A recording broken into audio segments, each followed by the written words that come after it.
Masakata yanazidi kuendelea sana kupitia kwenye Chama cha Demokrasia na Maendeleo Chadema. Kila mmoja amekuwa akiendelea kuzungumza kuhusiana na kile ambacho kimekuwa kiendelea. Sasa leo jeshi la polisi mkoani Ruvuma linadai kuwazuia viongozi wa Chama cha Demokrasia na Maendeleo Chadema kuendelea na mikutano yao, ikiwemo mikutano ya hadhara, mkutano na waandishi wa habari uliopangwa kufanyika Alhamisi majira ya saa 4 asubuhi.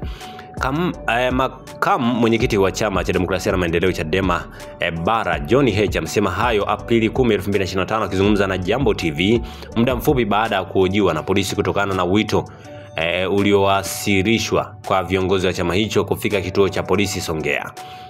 Akieleza hali iliyokuwa, Heche amesema kuwa walipofika kwa kamanda wa polisi mkoa wa Ruvuma RPC walipewa maelekezo ya kusitisha mikutano yote iliyopangwa kufanyika mkoani humo, ikiwamo mkutano wa waandishi wa habari. Polisi walikuwa wametukamata, wametufikisha kwa RPC na wakapiga marufuku kwamba hawaruhusu mkutano wote wala kufanya mkutano na waandishi wa habari katika mkoa huo.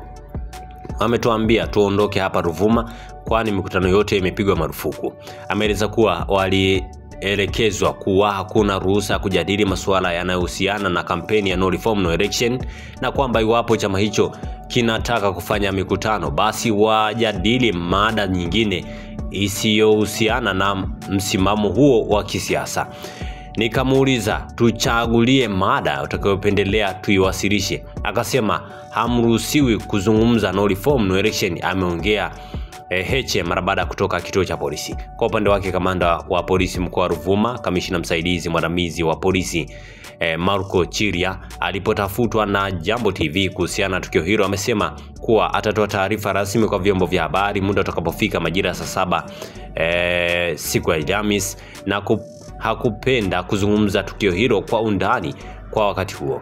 Hata hivyo mpaka sasa haijatolewa sababu rasmi ya kuzuia mikutano hiyo, huku jeshi la polisi likitarajiwa kueleza msimamo wake kuhusu sababu za kusitisha mikutano ya Chadema, hasa katika kipindi ambacho Chadema imezidisha kampeni ya kupinga uchaguzi mkuu ujao iwapo marekebisho ya mfumo wa uchaguzi hayatatekelezwa. Tukio hilo linatajwa kuongeza mvutano kati ya viongozi wa Chadema na vyombo vya dola, hasa wakati ambao mwenyekiti wa chama taifa Tundu Lissu naye akielezwa kukamatwa Aprili 9, 2025 mkoani humo mara baada ya mkutano wa hadhara uliohusisha kampeni ya Tone Tone na No Reform No Election.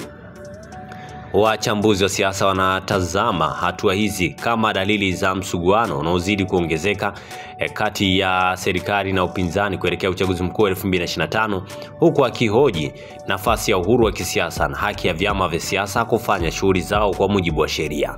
Kwa hiyo ndicho ambacho kimeonekana kuwepo kwa Chama cha Demokrasia na Maendeleo Chadema. Asante kwa kuifuatilia Baharia TV. Usisahau kulike, kusubscribe, kucomment na kushare.